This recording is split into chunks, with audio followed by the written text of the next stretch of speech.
Have you ever wondered how much money actually exists in an economy? Is it just the cash in your wallet or the coins in your piggy bank?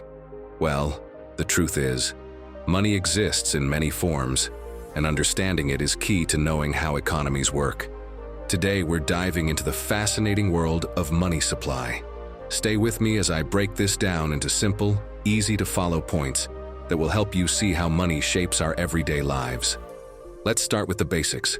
What exactly is money supply? Simply put, money supply is the total amount of money circulating in an economy at any given time. This includes physical currency like coins and notes, as well as digital money stored in bank accounts. Why does this matter? Because the money supply plays a crucial role in determining inflation, interest rates, and even the growth of an economy. For example, if there's too much money in circulation, prices rise, and we experience inflation. On the other hand, if there's too little money, economic growth slows down. So understanding money supply isn't just for economists, it's something that impacts us all. Now let's break down the measures of money supply.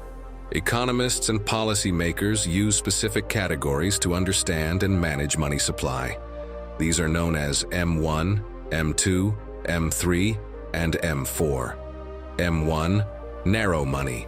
M1 is the simplest form of money supply.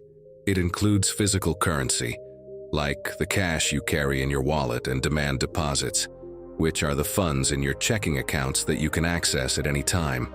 M1 represents the money that's most readily available for spending. M2, broad money. M2 takes M1 a step further.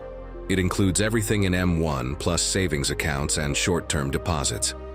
For example, if you've put money in a savings account, it's still part of the money supply but isn't as easily accessible as the cash in your pocket.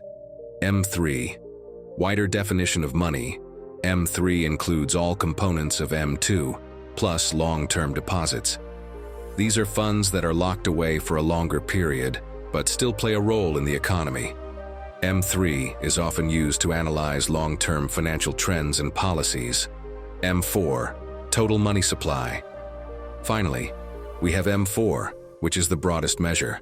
It includes M3 and adds even more, such as deposits in post offices and financial institutions that aren't part of the banking system. M4 gives us the most comprehensive view of the total money circulating in an economy. Now that we understand the different measures of money supply, let's talk about why it's so important. Impact on inflation. Imagine an economy where there's too much money circulating. What happens?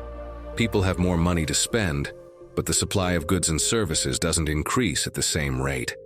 This leads to higher prices, or inflation. Role in economic growth. On the flip side, a controlled money supply can fuel economic growth. It ensures that there's enough money for businesses to invest and for consumers to spend, creating a healthy balance in the economy. Influence on interest rates.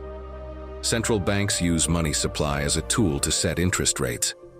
For example, if they want to encourage borrowing and spending, they may increase the money supply, which lowers interest rates.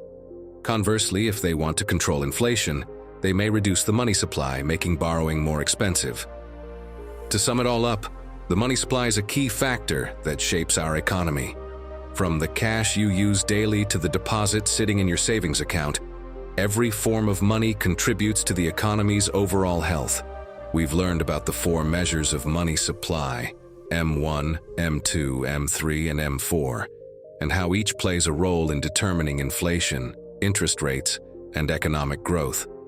So the next time you hear about changes in interest rates or inflation in the news, you'll know how it's connected to the money supply. Thank you for watching. If you found this video helpful, make sure to hit the like button and subscribe to the channel for more simple, easy-to-understand content about complex topics. Don't forget to comment below what's one new thing you learned today. I'd love to hear your thoughts.